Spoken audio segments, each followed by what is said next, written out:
Burrow airs it out. Chase. Hello. Touchdown. And I got a voice inside that needs to be fed.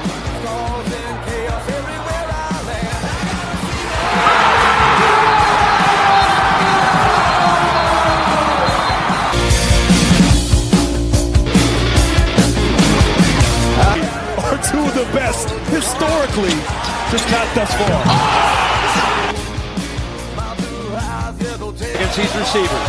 Making the judgments again. And there is Smith roaming free. Breaks a tackle. Ohio State strikes quickly. What's up, everybody, and welcome back to Ohio Sports Talk. I am your host, Doug. That's the coach, Jordan Maxson. And Jordan, we've got an absolutely loaded show tonight, man. How you doing? Doing good, brother. Doing good. Still prepping a little bit for this year's upcoming football season, so I'm all steam on deck for that. Family's doing well. We had one make the cheer comp team. Those results came in late last night during the thunderstorm, so I am happy to report she made the cut. So all things are green here. How are things in your neck of the woods, brother? Doing good. We had our first flag football meeting yesterday, so we're slowly getting into that. They'll have their first game on Sunday. Quick turnaround for me. I didn't expect it to be, meet the players one day and then you're back. You're going live the next week. So that's an interesting spin, but obviously very excited. Bronson playing football. That's great stuff, and I'm really excited that he's giving it a try. Other than that, Lila continues to do tumbling. We spent the night last night at Great Wolf Lodge. So we had a good time there with the kids. That was fun. We did actually go to the basement for 20 minutes. There was a little touchdown activity down in that area. So that was interesting. I'm down in Mason, Ohio. Flipped over a trailer or something in the park next to Kings Island and Great Wolf Lodge. So we were fine, but 20 minutes down in the basement with the kids, they're a little on edge. But other than that, nothing crazy, man. We had a loaded weekend of sports. Absolutely loaded, Yes. Jordan. College basketball, we're in the Final Four now. Reds baseball, we had the Giants this past weekend. We've got the Reds playing right now. They're playing great baseball as we speak. We've got the Cleveland Cavaliers. They're in the final stretch of their season, Jordan. A lot of good stuff going on right now, and we're going to dive into it all, Jordan. Let's start with the Cincinnati Reds. So, Jordan, the Reds lose 2-1 against or 2-1 in the series to the Giants. I don't think anybody was overly enthused with the outcome of that series, Jordan. I'm going to let you start. I think you're feeling a little bit stronger on some of those things than I am. Let's hear your thoughts off the top after 1 and 2. The 1 and 2 stretch there against the Giants in the home opening series. Well, like you and I kind of briefly discussed in pre-production before we came on tonight, I had to remind myself, Doug, it's a marathon. It's not a sprint. Every game does count, so I'm not saying that. But I was pissed. I was ready to turn it off. I was ready to post the officially eliminated post out there from years past. Doug, I was pissed. I expected more. Too far though. That's not realistic. It's not realistic at all. Which is why I reminded myself. I had to remind myself. I had to take myself out of it. I had to take the fan glasses off and put on the analyst glasses and say, all right, it's a marathon. We're going to tweak some stuff. We still got some injuries. Our bullpen isn't 100%. We know we have people to call up, people to send back down. And, Terry Francona is going to take care of business. But tonight, like you said, I think we're rolling 14-1 right now against the 3-1 Texans. 14-3 now. They just hit a 2-run home run. That's okay when you're up 12 runs. But a little less pressure on the bullpen tonight. But no, Doug, I was just a little bit disappointed just because everything going in to the season opener has been so positive. So when we got slapped with that negative bug, I was overly harsh on it. How did you see it? I was disappointed. Don't get me wrong, because here's the thing, Jordan. When we bring in Terry Francona, a guy with so much experience, such a great manager, World Series winning manager, you have certain expectations, and they may not always be a realistic expectations. And I feel like, game one, the Ian Gabalt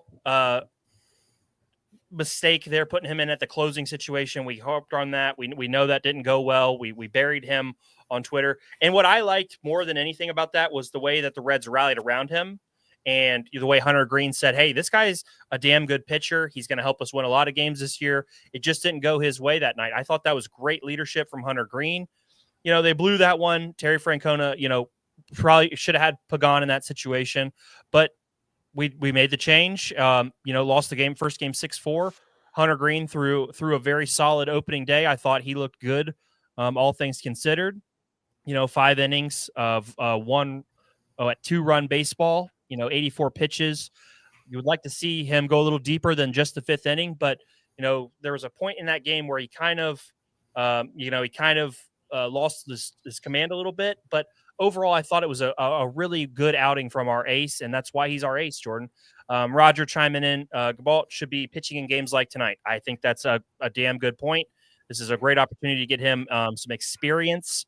So I agree completely. And then Ricky, Reds baseball, putting up 2 tutties on the Rangers. Beautiful. Ricky, hope you're having a lot of fun over there on the Chatterbox waves. That's a great accomplishment for you. But then, Jordan, we bounced back in game 2. We get the win 3-2. How did you feel about that one, beating Justin Verlander to get the first win of Terry Francona's Reds tenure, and Nick Lodolo, pitching strong after those early 2, the second and the third inning when he gave up those 2 runs? And it's like we discussed in a couple programs beforehand. Definitely saw the rust from Lodolo coming back from those minor injuries that in a pitching world, when you get those fingers, those hands, anything structural to where you have to grip and release the ball. It is a big deal to people like you and me. It's like, oh, it's just some minor fucking cuts and bruises. Dang it. I did it. Put it in a jar, but minor cuts and bruises. So especially, my prior Marine Corps service, I'm like, it can't be that bad, but I'm not using that structure of my hand. So it was really good to see him battle back, especially kind of being a little bit of hole early. And I think that challenge for him is kind of what he needed. He needed a little bit of adversity through the start. And, he performed like an all-pro. He battled his ass off, kept up on the pitch counts, and delivered and got it to the bullpen where you want to get it to the bullpen. I didn't think it was too early. I didn't think it was too late necessarily. So, and Francona looked better on getting the rotation out there. The errors were still solid from the infield. That. So that'll be game 3. That'll be game 3. Sorry. Yeah, game 3. Game two had me happy. Game 3 had me wanting to burn the town. But yeah, no, I was, with the infield play, the outfield play, and just enough run support. I thought it was obviously it was their first win, Douglas, but it was a complete game from the starters to the bullpen holding and the run support being there. So that was my recap on game 2. Yeah, and I'm with you on game 2. Matt McClain gets his first home run of the season off of Verlander. Matt McClain, I'm gonna stop the count right now, guys. I'm gonna stop the count right now. Matt McClain is the best second baseman in the NL, and he might be the second best or the best second baseman in baseball by the end of the year. He is that good. We'll obviously talk a little bit more about Matt McClain as we go on. Jordan, the Reds just wrapped up their game against the Rangers tonight. 14-3, a dominating performance, Jordan. Love to see it. We'll touch on that here in a little bit more. And then let's talk about the last game against the Giants where the meltdown happened and the Reds gave away that game like they did on opening day, Jordan. Everything was going well. I mean, Nick Martinez, gave up the 4 earned runs, but the Reds were battling the big 3-run home run. The big 2-run home run from Matt McClain. Wins with the 2 RBIs, had a chance to win this game, Jordan. Was in this game, had a chance to win this game, finished up losing 6-3. What were your thoughts there? Because, I know you were upset and you wanted to burn down the town, so let's hear it. No, I think you kind of recapped it well. For us to battle back, and it looked like it was going to be a little bit of a repeat of game 2, but just the meltdown, the infield errors, the miscommunication, the pitching that just came up there, and it just looked like they put cream puffs, like just bad locations, bad pitches for the wrong time. I felt like maybe we should have walked some batters instead of going head on and try to lock on with the horns. It just felt like an ego. It felt like an ego game for some of the Reds players, and their ego was checked at the door, and that's just how I kind of feel about it. You're a wild card, man. You are an absolute wild card, and I love it. I don't even know what that means. Ego. I thought this was the game. I thought this was the worst game of the three, Jordan. The two errors. I thought Ellie, throwing that one in the dirt and it one hopping CES and him trying to make the play, and he wasn't able to. That set up them getting the go-ahead run. And then the play at third base where Candelario, in my opinion, I thought he made the tag on a great throwdown. I really thought he got him out at third there, and that would have really helped the Reds with that inning. And it just didn't come to fruition, Jordan. And then, so 6-3, the Reds end up losing that one. Matt Chapman is a phenomenal baseball player. That guy is obviously one of the best defensive players in the league for a reason, with multiple Gold Gloves. He's a great hitter. He's a clutch hitter. Shout out to Matt Chapman, who's a great player. But let's focus on tonight, Jordan, because the bats came out in full force tonight. Absolutely impressive outing from the Reds tonight. McLean goes 2 for 3 with a home run and 3 RBIs. Ellie De La Cruz goes 4 for 5, Jordan, with 2 home runs, 7 RBIs, and a double. Gavin Lux, who has been a phenomenal addition to this team, Jordan. A phenomenal addition to this team, gets an RBI early. Spencer Steer finally gets on the board with 2 RBIs. He's been struggling bad. He's finished 1 of 5, but I think he had some better at-bats tonight. That single to score McLean and Ellie, I hope that gets him going a little bit. 1 of 5. Trevino comes in, 2 for 4. Everybody was working tonight. It looked like, everybody was getting a hit. Not everybody got a hit, but what I was most impressed with, Jordan, is Brady Singer out there absolutely dealing, Jordan. Dealing tonight. He gave up 1 hit. Yes. He walked 2, struck out 8, and dominated the game. Absolutely dominated the game. No runs, nothing. No, he was never even really in danger. And obviously you can be a little more aggressive when you're up a big amount of runs. But he was, I'm really excited to have him on this Reds team and pitching for this Reds staff, because through what, 4 games now, Jordan? I'm very comfortable with this Reds pitching staff. How do you feel so far about the Reds staff? Minus the mismanagement, I feel really good, and I want to give you your roses, Doug, because his addition to this team, you called it in the preseason. I was on the fence about it, and you said look over. You said he was going to be a great addition to the staff. He was going to provide some stability on the back end, which we didn't have last season. And this showing definitely, really capped that. So if we find consistency here, Doug, I think we have a hell of a rotation from our starting ace on down to the lower end of the rotation when it comes to the starters. So I'm pretty happy with it. Roger with a great factoid here. First Reds pitcher to make it 7 innings or more scoreless debut since Tom Seaver. Pretty damn good company to be in there with Brady Singer. Quick shout out to the Bearded Browns podcast. Those guys are doing huge things right now. They were at a convention yesterday doing a live show. Those guys are absolutely killing it over there. If you like the Cleveland Browns and you want to hear more about the Cleveland Browns, check out the Bearded Browns podcast. Those guys are doing a great job. Jordan, like you said, we have one of the best players in baseball, Jordan, in Ellie De La Cruz. We have one of the best second basemen in baseball, Matt McLean. And then we have a lot of guys that are trying to surround them and have their role carved out. We've got a great, a top-tier pitching staff, in my opinion, in the NL. Our bullpen, really, besides some of the mismanagement and some of the, I thought our bullpen looked solid outside of the, some of those blunders. I think Pagan looks like he should be the closer going forward. I think he did a great job. And I think we've got some good arms in that bullpen. If Diaz can ever get back healthy, I think this is a good, solid team. I just think we're missing we're missing something else that's going to set this team apart.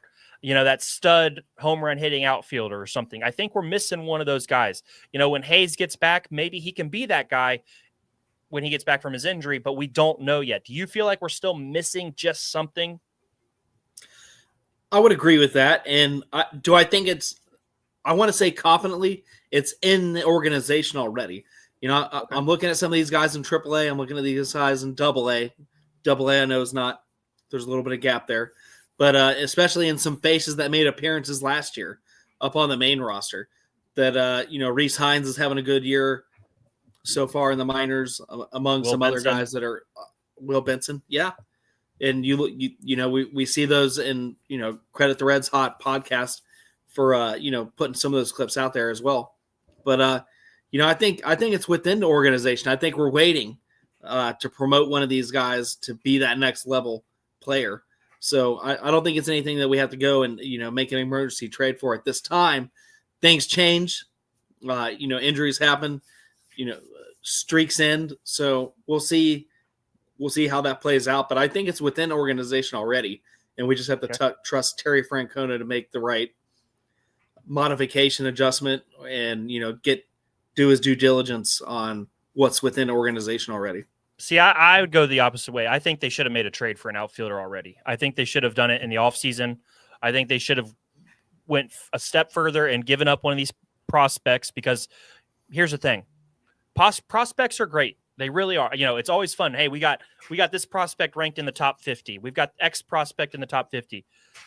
Sometimes when you're a team that's on the edge of contending for a playoff spot and maybe a little bit more, sometimes you got to cash those chips in. And I'm not saying cash in every chip, every prospect to make a move, but man, I would have loved them to bring in Luis Roberts Jr. from the White Sox. I know I've harped on that. I know it was talked about in the offseason. I wish the Reds would have pulled the trigger and made that final move and really solidified this outfield. Hayes, Luis Roberts Jr., and then TJ Friedel. You can't tell me that's not a damn solid outfield. And that would have just gave that Reds that extra little oomph in the lineup of, another guy that you have to try to work around. So in my opinion, I think, hey, 2-2 through 4, Jordan. We got the Rangers tomorrow at 6:40. Carson Spires is on the hill tomorrow against Nathan Uvalde. That should be a solid matchup. Right now, the Rangers are favored. A slight favorite above the Reds. Hey, man, we are early in Reds baseball. From the Bearded Browns, Tito is a hell of a coach. You guys are in good hands. We feel the same way. We're very confident in Tito. But, tomorrow, another day, Jordan, another day to get an opportunity to win. Let's transition, Jordan, because I think we've touched on the Reds here, and we've got a lot of baseball to talk about over the next, how many ever months? Several months, brother. Cleveland Cavaliers, Jordan. The magic number is down to 4 to clinch the number 1 seed. I believe there's 7 games left in the season. The Boston's winning right now they're up 7 over Memphis. Big win yesterday. I mean, I know Kawhi didn't play, but I felt like we were getting back to playing good defense there for most of the game. I know that second quarter kind of got away from him, but how did you feel about the win yesterday, Jordan? Much needed. You and I kind of texted a little bit over that game, and I said I feel like the Cavs are back, and now I can bring clarity. What do I mean by that? Is like you touched on, the defense looks better, the offense looks like it's starting to flow a little bit better. We're getting guys healthy and back.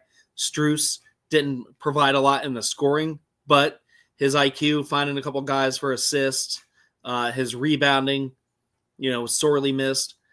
And that's not a knock on necessarily some of the bench players that we have, but there's a reason Max Strus is a starter. So it was good to see him get back. I know we got some other knee tinnitus, Doug.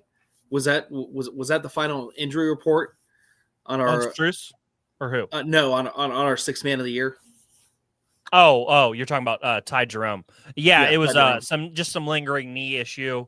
No, I don't think it's severe. I think if this was the playoffs, he'd be playing. I think it's better. It's more of a safe to be sorry type situation. Like you said, Max Strus, 6 assists, 3 rebounds. Nice to have him in the lineup. Mitchell, still struggling with his 3-point shot, but I feel like he's done a better job picking up in other areas. You know, he ended up with 24 points. He had 4 steals, Jordan. He had 7 assists, 12 rebounds. He's really helped them out on the glass recently, and I love that. When a guard's, struggling with other spots, they pick it up in other areas. Garland, also 7 assists to go along with Mitchell's. And then Jared Allen, 25 points, 12 rebounds, Woo! 2 You know what? steals And of I his want own. to hear, and I want to hear the haters, because Jared Allen had a bad game before playing the Clippers.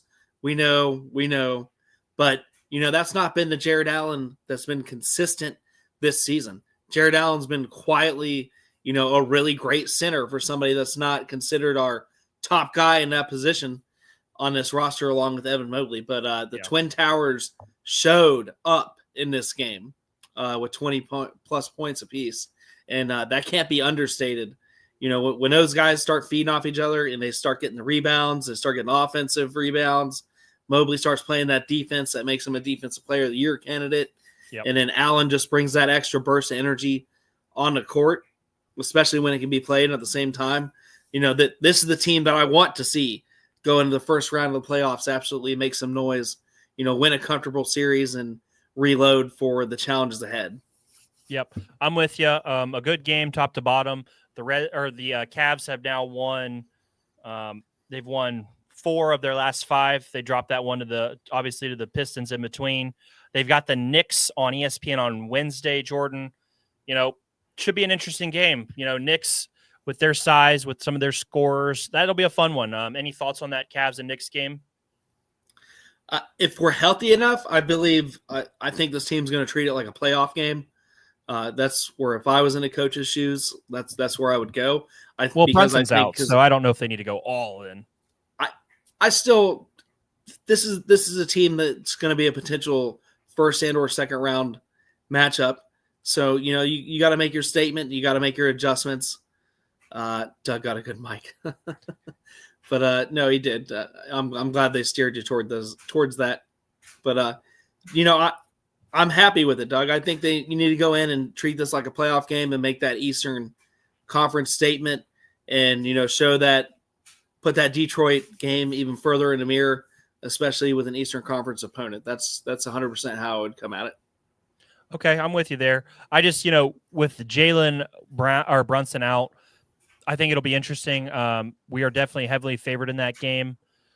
There's just, when you lose a 26 point per game score, it's hard. But the Cavs in the past, when other teams have sat out their best player, they've struggled. So I think that's a good point. I think they got to, look at this one as a must-win type situation and continue to win, because you've got to close down this number 1 seed. Boston's going to keep winning. So, you have to be closing these down and getting these final wins, even though you want to be resting your guys.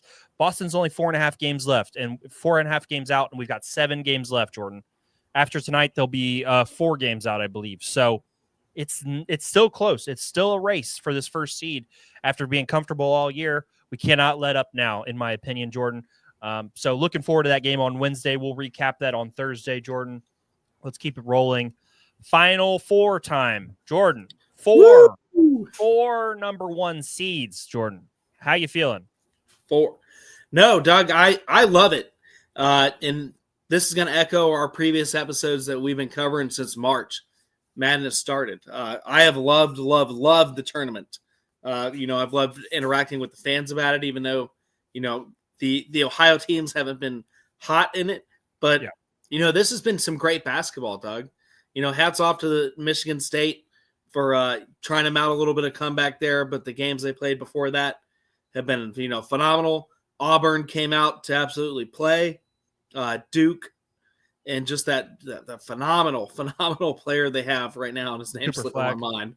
Oh, Cooper Flagg, yes. And Houston, when we put together our bracket, you gave Houston the red carpet, Doug, and they have not disappointed. They've come out and they've absolutely whooped some ass. Yeah, so, Doug, this has been an entertaining to me. Everybody's like, all the 1 seeds are in. But that's how it's, if you're the best, you get there. That's the best. I mean, these are the 4 best teams, Jordan. These are the best. And I'm going to take a step further. I'm going to take a step further than you are, because here's the thing. Is it fun with those early upsets with a Cinderella team making their run to March? Yes, it's fun as hell.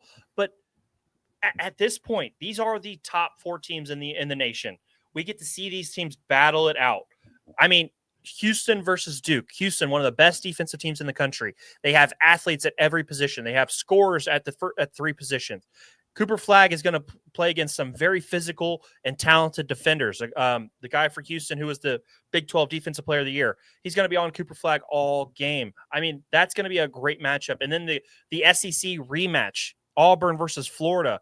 I mean, last time they played, I believe Florida just dominated them. Can Auburn come back and make a comeback on that?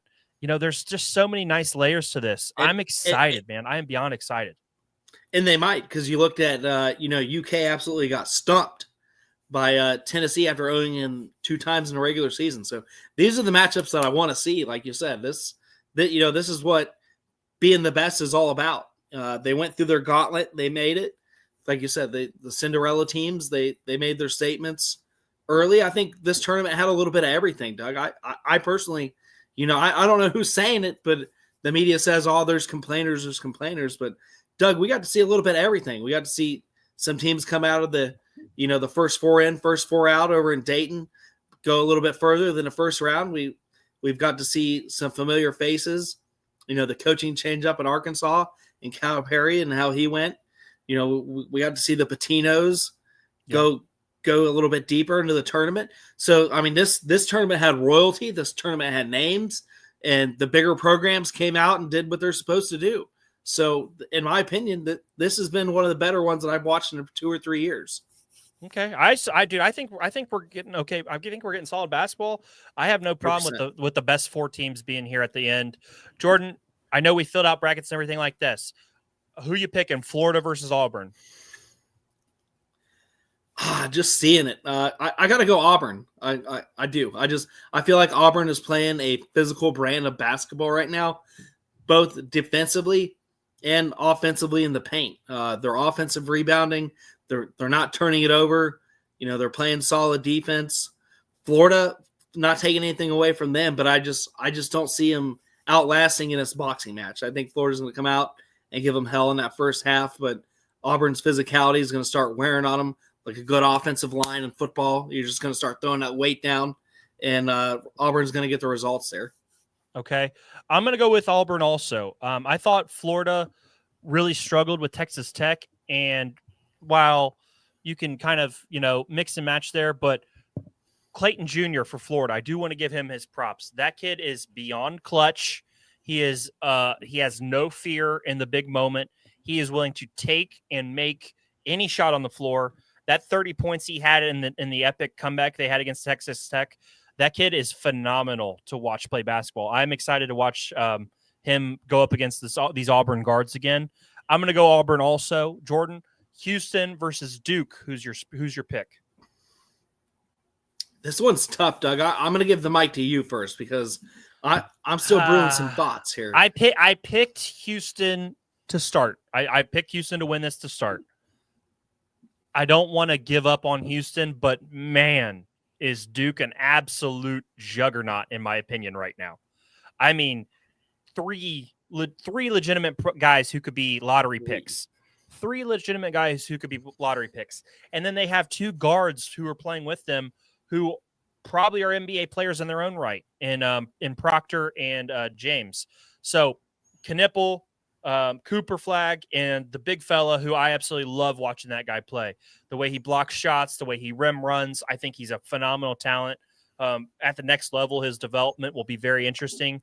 I'm not going to butcher his name, but he is a damn good basketball player.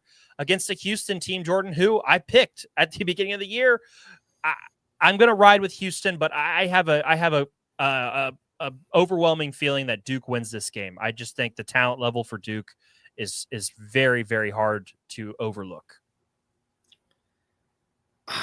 See, you made a compelling argument for both teams, really. You know what, Doug? I'm going to side with you. We've known each other for 20 plus years, and Houston's been playing just a clean brand of basketball, a complete team. Where Duke has their stars and they have some role players, but Houston gives you fits everybody from the starter on down to the last person that checks into the game for minutes. Give me Houston, and I'm going to say 6 points. I'm going to say it's going to come down to the wire. It's going to come down to some free throws, and Okay. that's something. Duke's missed a couple big ones on the line, when they were sent to the free throw line for the last 2 games. So I think Houston plays advantage to that, and we get an all-time classic regardless. Okay, and we'll take it to the final step on Thursday, Jordan. We will do our national championship prediction on Thursday because that game will be played Monday while we're on the horn. So we'll be watching that game while doing our show. Jordan, let's transition though. A little news and notes time. FC Cincinnati this weekend, Jordan. Is the curse been lifted? Are we back? I feel like we're back. They're finally playing an exciting brand of soccer or football, however you want to say it, because damn, Doug, we're finally seeing some offensive consistency, and that's something that's been kind of stagnant. I know it's early in the season, but those first couple games had me worried. How are you seeing it through your telescope? Football Americano. Jordan, they're 3-1-2 right now. Yeah, I wasn't thrilled with the first couple games there, but to get that win over Nashville in a very close game, they took the lead. Nashville took the lead earlier with a Bauer in the 39th minute, and then Evander comes back. Evander's on an absolute heater recently. He's got 3 goals in the last 2 matches. He scores in the 43rd minute, and then my guy Kevin Dinky in the 90th minute on the PK kick puts it in the back of the net for the winner. That was epic stuff. That's soccer, man. That's fun as hell. And I'm excited. They've moved up in the rankings a little bit. They are now 2, 4, 6. They're now 8th in the MLS standings, so they worked their way up. They were down a little bit lower. They got the goal differential. They're back to only -1 in the goal differential. So still working their way back up the ranks here. They've got the match on April 5th against New England Revolution. That's a team that they are better than and they should beat. But we've seen this team, Jordan. We can't guarantee anything, but that's a game that I believe they should win and they will win. And these are the building blocks for later in the season. As the season goes along, we'll look back on some of these games where they maybe struggled and they don't struggle in those regards later in the year. So I'm excited for FC Cincinnati, and I'm excited for us, Jordan, because we just hit the 1,000 live viewer mark. So thank you to everybody. We appreciate you guys as always. It means the world to Jordan and I that you are watching our program. So thank you once again, Jordan. Let's transition. The Dayton Flyers. Some news going on with the Dayton Flyers this past week. Javon Bennett, Emil Latong, Jacob Connor, Hamad Musa, and Juwan Simon have all committed to playing for Dayton again next season.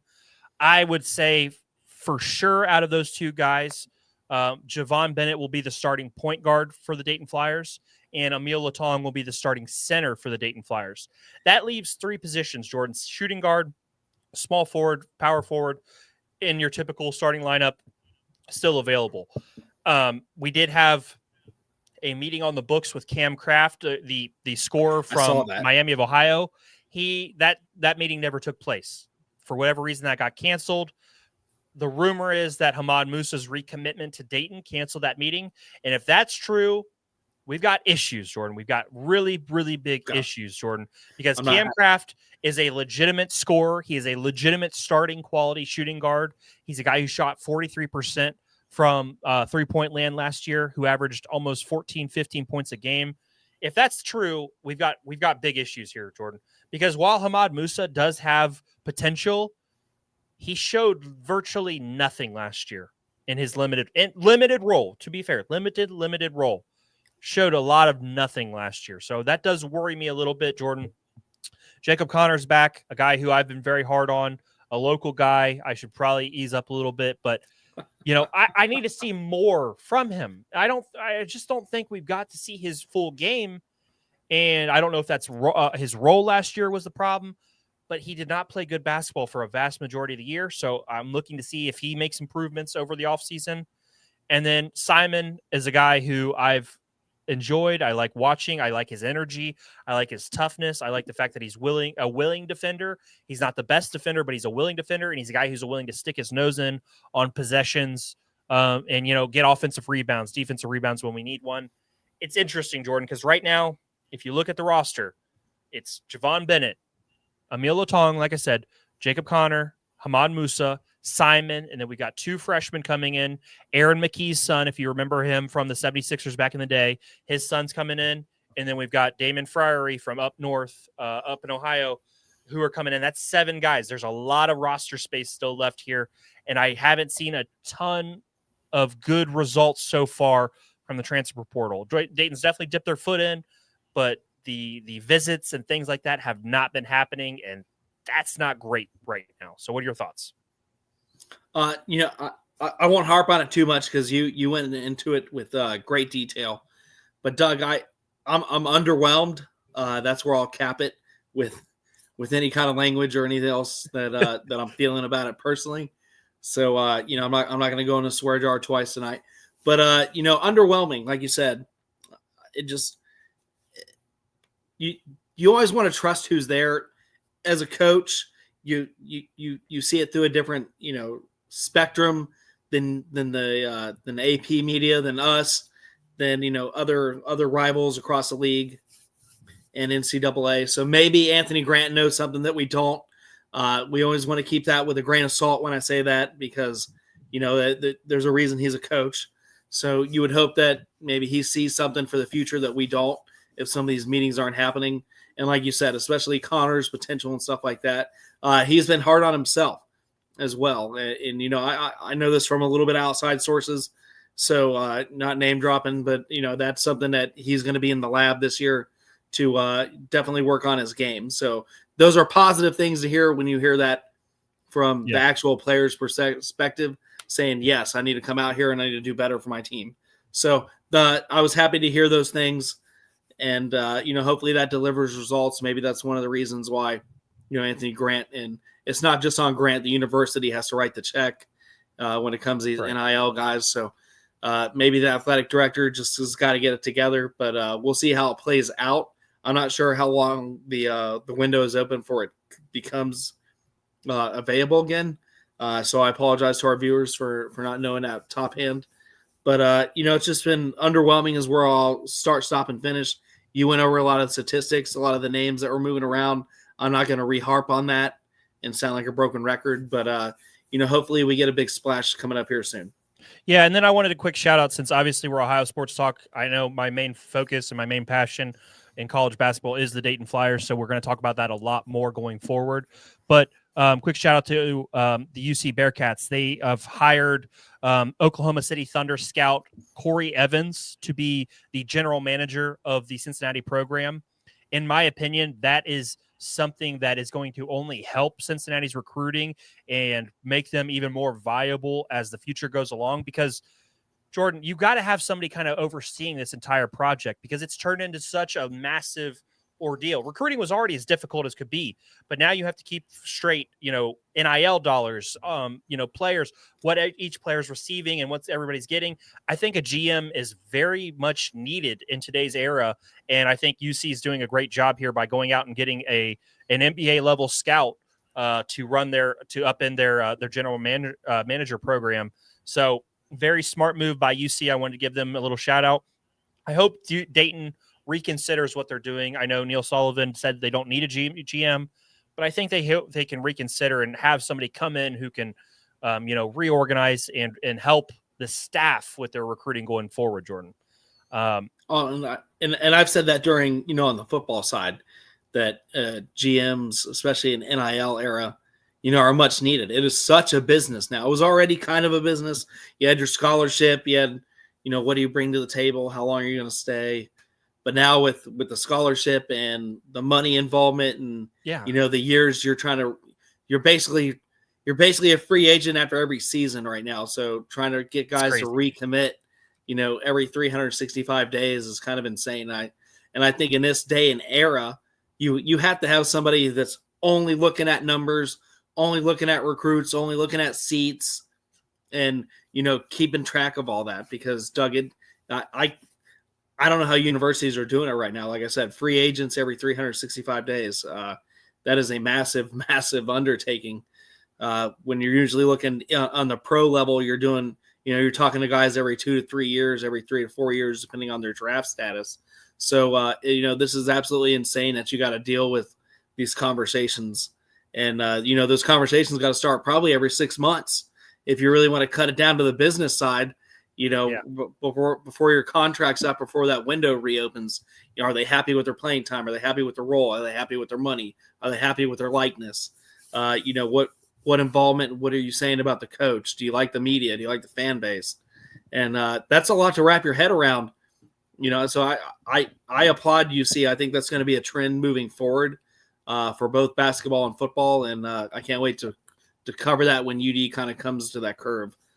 Yep, that's definitely it. Let's keep it moving, Jordan. We want to talk about the Red Hot Reds live on Sunday nights. They had their inaugural show last night. Ricky and Roger have taken it to the next level again. I like the fact, Jordan, that we've got guys on our team who want to do more. They want to bring more content to the table. Ricky dealing with a little bit of weather last night, cut the show short. But if you guys have a chance and you want to hear great quality Reds conversation, please check out the Red Hot Reds live on Sunday nights. It'll be streaming on all of the platforms, our YouTube channel, everywhere in between, X, all those good places. So I definitely want to talk about them. I just posted the YouTube link here for their first show in the comments. If you can get onto that, we'll also post it in our show notes. But, Ricky and Logan, Ricky Logan and Roger Strass, who we brought on the team earlier this year, they've been doing a great job with the Red Hot Reds podcast and now joining with the live show. So please check them out as we go along. They're doing a great, great job. Jordan, any final thoughts there on the Red Hot Reds live? No, happy for them to be part of the OST family. They're absolutely killing the game. Starting up reminds me of two people that wanted to start their own program a year ago. This week to the date. So my hat's off to them. Can't wait to see them keep going. Obviously we're gonna, as the red seasons gets deeper, we're gonna bring them back to of course the Motherland program, the flagship. For more appearances of Talk Reds. So, and I'm always working on guests. We're gonna get those guys some great content together, and it's gonna be an enjoyable summer. Yeah, and they've got some big guests coming up in the next couple of weeks that they've already booked. So please be on the lookout for the Red Hot Reds podcast or Red Hot Reds live. Doing a great job from Ricky and Roger. Jordan, we've had a great show tonight, man. We've talked about a lot. Any final thoughts here before we hit the road? 1,041 live viewers. Thank you to each and every one of you guys. It means the world to us. Any final thoughts there, Jordan? Sign Trey Hendrickson. For the love of God. Bengals Nation's got to come together and stay very loud on that. That's my only complaint in the pro football world that I can bitch about right now.